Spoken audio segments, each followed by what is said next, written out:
But in Detroit, a serious push to increase vaccination rates, the city has fallen behind. And cases and hospitalizations are alarmingly high. 7 Action News reporter Jennifer Ann Wilson is going over the efforts to turn those numbers around. It wasn't long ago that we were doing stories about Metro Detroit counties who were frustrated that the city of Detroit was receiving more vaccination doses than they were.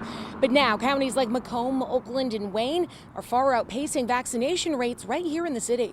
We are not a national model right now. As COVID-19 cases in the state and in Detroit soar, Mayor DUGGAN is sounding the alarm. In the last 2 weeks, the number of Detroiters in hospitals has tripled.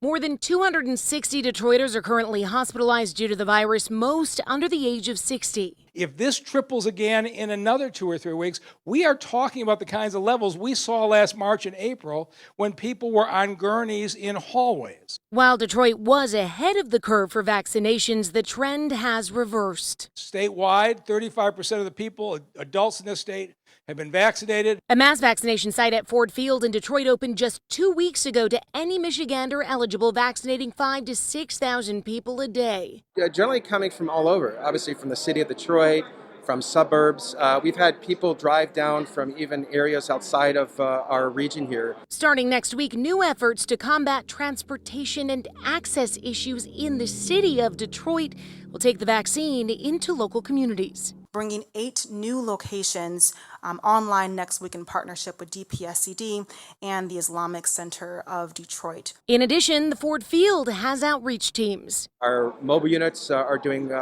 roughly about 1,000 a day, and they're going into our very high vulnerable index population sites, so churches, community centers. Officials are encouraging you to check in with your neighbors, your friends, your family members. Find out if they need a ride or if they need help calling to make an appointment so we can get these vaccination rates up faster than the COVID case numbers. I'm Jennifer Ann Wilson, 7 Action News.